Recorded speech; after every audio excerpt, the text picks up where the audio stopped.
Around 400 BC, a man named Hippocrates laid the foundations of modern medicine. He believed that the human body had an innate capacity for self-healing, with the highest form of medicine to the body being everything that we put into it. Let food be thy medicine became a Hippocratic oath, which is still recited by medical doctors today. Over the course of history, our modern approach to treating illness has changed dramatically. Today, doctors receive little, if any, training in nutrition. We have a system revolving around a pill for every ill, and the healthcare system fights to keep it that way. Heart disease and cancer are the two top killers in the US annually. Additionally, roughly 39,000 people die due to unnecessary surgery and other hospital errors. 80,000 people die due to other infections, and 106,000 people die due to adverse drug reactions. The biggest question is, why is this happening? Why are we trapped in this system? How can we untrap ourselves? When we look at all of the data under the lens of science, the correlations that we find are absolutely jaw-dropping. Nevertheless, this is something that we all need to know about. So let's talk about it.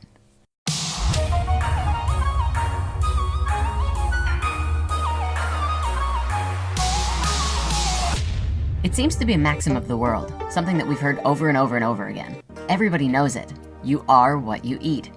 In the standard American diet, the average diet looks something like this. Counting strictly by percentage of calories, 63% of our caloric intake comes from refined and processed foods. This includes soft drinks, packaged chips, snacks, and other things that have been processed in the factory, created for us to eat. The next largest grouping is 25%, which is made up of animal food, meaning meat, dairy, eggs, fish, and other forms of seafood. Final 12% is made up of plant food. Out of that 12%, about 6% of that comes entirely from potatoes, and out of this other 6%, which is made up of vegetables, fruits, legumes, nuts, seeds, and grains, even half of it may be mixed with processed foods, such as the almonds in an Almond Joy. Now, we've been reading and seeing information like this for a long time. And thanks to the internet, news sources, and more documentaries on the topic, the information is just now starting to really reach people. Someone has to stand up and say that the answer isn't another pill. The answer is spinach. And while hundreds of thousands of people are taking notice, there still doesn't seem to be a slowdown in the consumption of processed or animal foods. In fact, they appear to be increasing. But why is that? My belief, based on our observations, is that we really don't know just how critical this is. The scientific evidence of the correlations between the foods that we eat and the diseases that we have is outstanding. It's probably the most vital piece of information pertaining not only to curing all of our diseases, but the survival and future of the human race. In 1974, Chinese Premier Zhou Enlai was hospitalized with bladder cancer. Knowing that his disease was terminal, he decided that in his final days, he would dedicate to giving his country and the world a more complete understanding of cancer. He thus initiated what would become one of the largest and most scientific investigations in history. 650,000 researchers cataloged the mortality patterns caused by several types of cancer between the years 1973 and 1975. The study encompassed every county across China and over 880 million people. Zhou died in 1976, years before his study was complete. Published in 1981, the Cancer Atlas was the result of Zhou's initiated study. It shows a highly unusual distribution of different types of cancer in China, which tended to be clustered in certain hotspots. The results of this study demonstrated that the causes of all of these clusters of cancer had to be related to the environment, and in the researchers' professional opinions, related heavily to diet.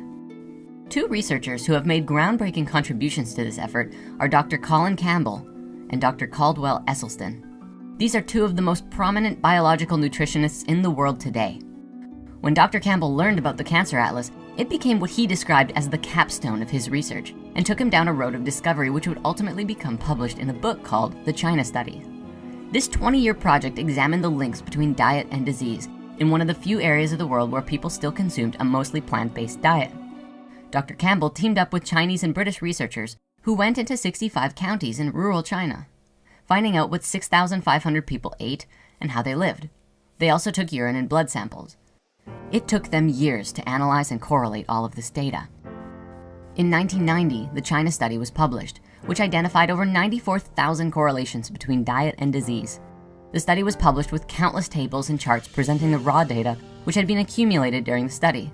Then, this information was cross-referenced in multiple ways to demonstrate its reliability. and to show how it linked with the 367 variables that the study examined. The study was a very clear indication of some very powerful revelations. The moment that animal products were introduced into the diet, blood cholesterol levels went up, cancer started to appear, and disease started to make its way into the communities. Since this study, the connections between meat and dairy consumption and disease has been confirmed over and over and over again in scientific studies and even studies of studies. Diabetes, for example, of which 30 million people in the US are reported to struggle with, has been demonstrated to be outright cured with a plant-based diet. The results were amazing. Based off the lab result I had before, I was type 1. I'm not supposed to be producing insulin. This isn't supposed to happen. But as you can see from the results, I'm producing insulin. I can go from being type 1 to not having diabetes. That's incredible. Incredible. Diabetes is reversible. We have the results to show it. And the funny thing is, it's actually illegal in most countries to treat cancer with nutrition therapy. There have been many physicians now speaking out about this at conferences, saying that they're only allowed to treat cancer with chemo, surgery, or radiation. What this ultimately means is that you have to take your own health into your own hands. All of this research by Dr. Campbell and the researchers from China and Britain correlated heavily with Dr. Esselstyn's work, who demonstrated how to naturally reverse heart disease and outline the specifics of what's happening to your body when you eat animal and processed foods. You see, lining all of the blood vessels are something called endothelial cells. These cells are vital to survival, for they naturally produce nitric oxide, which keeps our blood flowing smoothly without being sticky or clogging up. It also helps to dilate blood cells during physical activity and inhibits the formation of plaque, as well as eliminates the inflammation that comes along with plaque in the first place. Scientific tests have demonstrated that when we start eating the standard American diet, meaning predominantly animal and processed foods, our endothelial cells become damaged and can no longer support the healthy flow of blood through the body. This leads to clogged arteries, diseases, cancers, feeling heavy, and cloudiness of the mind. And at the top level of all of this research, it really shows that a plant-based diet is beneficial for human health, and an animal or processed food-based diet simply is not. Dr. Esselstyn's research, however, demonstrated that if anybody, regardless of who they are, adopts a plant-based diet, we instantly begin reversing the process of the damage caused by meat and processed foods. Let food be thy medicine. According to new research on the standard American diet, today only between 6 and 12% of the foods that we eat come from plant-based sources. Sickness is abundant in the world, but there is something we can do about it. We have to change our own lives, and we have to do it by changing what we're putting into our bodies. If we continue to eat a predominantly animal and processed food-based diet, we will destroy ourselves. In fact, we already have to a large extent. Not only is this way of life linked to all of our degenerative diseases, but they are also linked to a tremendous amount of CO2 which we are releasing into the atmosphere, which we'll be covering soon. Change yourself, change the world. You are what you eat. It's time to shift our way of life. See you next time.